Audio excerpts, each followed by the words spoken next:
Dear student, যারা তোমরা class 5-এ পড়ো, চলো আমরা এটা পড়াশোনা করে নিই।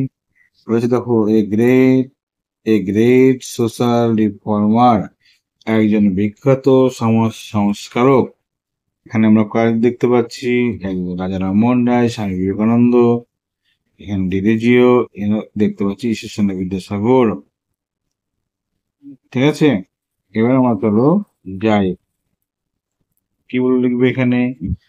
প্রথমে দেখি বিদ্যাসাগর কি করেছিলেন।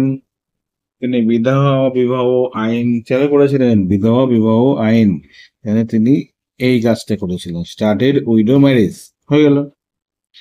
বিবেকানন্দ স্প্রেড মেসেজ ব্রাদারহুড, ভ্রাতৃত্ববোধ প্রকাশ করেছিলেন। কে প্রচার? ভ্রাতৃত্ববোধ প্রচার করেছিলেন বিবেকানন্দ। এটা হলো ব্রাদারহুড মানে ভ্রাতৃত্ববোধ।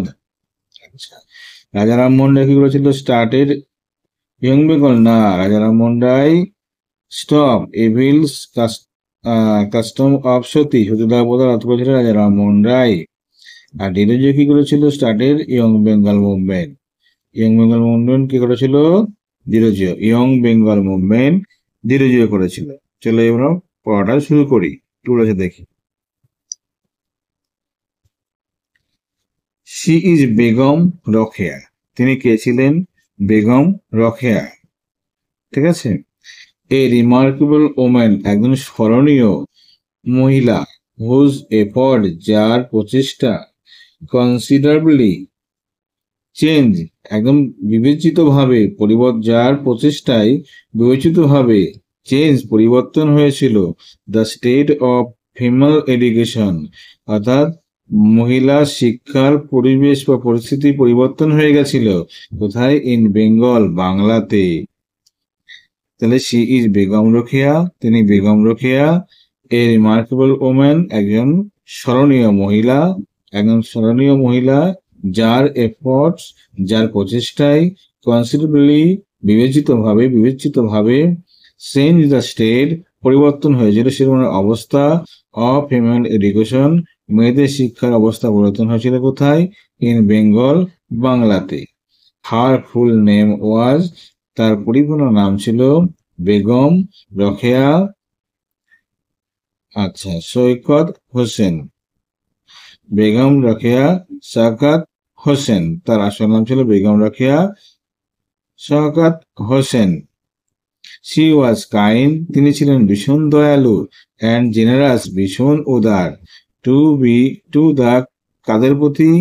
ডিসঅ্যাডভান্টেজ ওম্যান অফ বেঙ্গল, মানে ডিসঅ্যাডভান্টেজ মানে হলো অনগ্রসর, মানে যারা পিছিয়ে আছে সেই রকম মহিলাদের প্রতি তিনি কে ছিলেন? ভীষণভাবে উদার হয়েছিলেন। কোথাকার মহিলা? অফ বেঙ্গল, বাংলার। মানে কি দাঁড়ালো?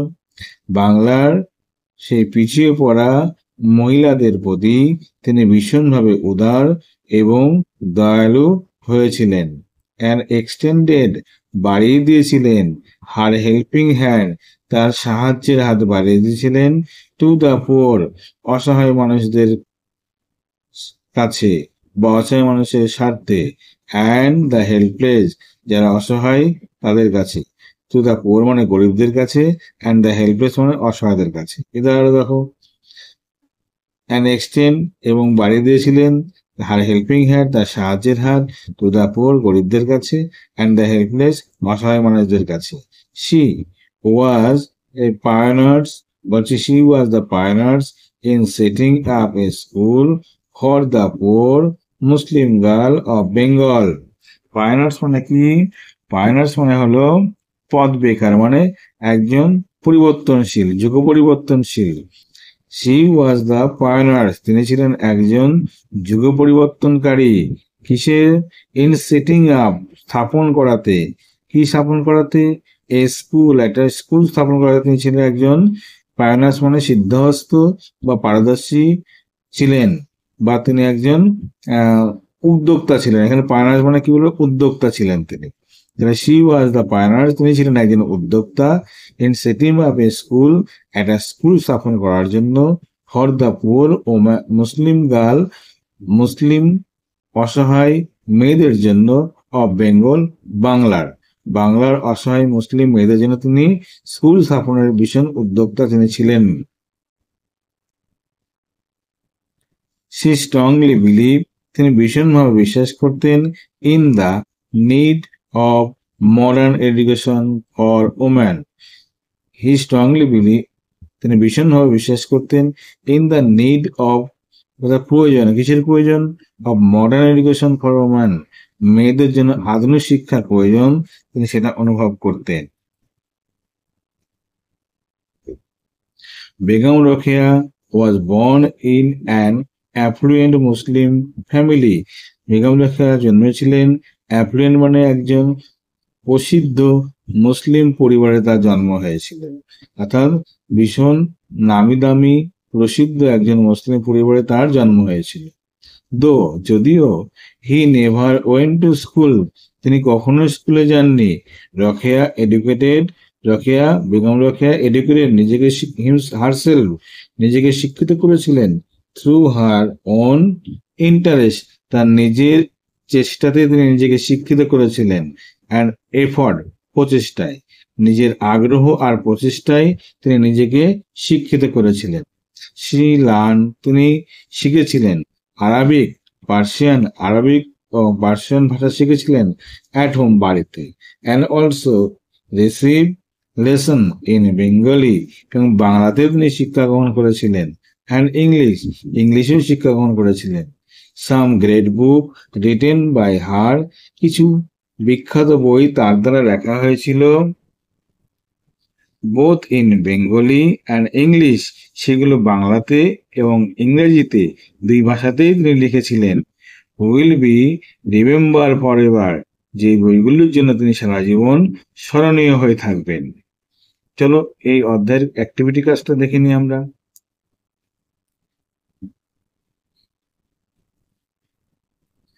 বেগম রোকেয়া ওয়াজ বর্ন, বনের পরে কি খোঁজো, তুমি পাবে এখানে, দেখো, এই দেখো, Begum Rokeya was born in effluent Muslim family, হয়ে গেল উত্তর। তারপর দেখো অ্যাট হোম, দেখো অ্যাট হোম শি লার্ন, তিনি বাড়িতে শিখেছিলেন কি, এই দেখো, she learn Arabic Persian, Arabic and Persian at home, ঠিক আছে। তারপর লিখবে, এই অ্যাটমটা তো বলে দিয়েছি, তো লিখবে না, and also receive lesson in Bengal and English, এটুকু লিখে দেবে, বেশ হয়ে গেল। শি নেভার ওয়েন, তিনি কখনোই যাননি, কোথায় যাননি বলো, দেখো শি নেভার ওয়েন্ট, দেখা আছে she never went to school, to school, এটুকু লিখবে, ওয়েন্ট টু স্কুল।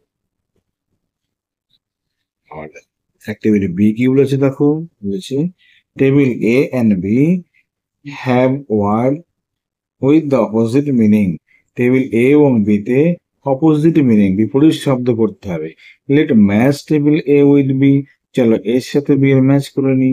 কাইন্ড মানে দয়ালু, আর কুইল মানে নিষ্ঠুর, তাহলে নিষ্ঠুর হয়ে গেল। পুয়ার মানে গরিব, রিচ মানে ধনী, অ্যাডভান্টেজ মানে উন্নতি, ডিসঅ্যাডভান্টেজ মানে কম উন্নতি, মানে পিছিয়ে পড়া। রিমেম্বার মানে মনে রাখা, ফরগেট মানে ভুলে যাওয়া। তাহলে আমরা দেখো অ্যাক্টিভিটি বি আমরা করে 2 নাম্বার করে ফেলেছি। এবার পরেরগুলো আমরা পরের ভিডিওতে আমরা দেখে নেব। ওকে, মন দিয়ে পড়াশোনা করো, চ্যানেলে প্রথম হলে অবশ্যই সাবস্ক্রাইব করে বন্ধুদের মধ্যে শেয়ার করবে। ওকে বাই, ভালো থাকবে, সুস্থ থাকবে।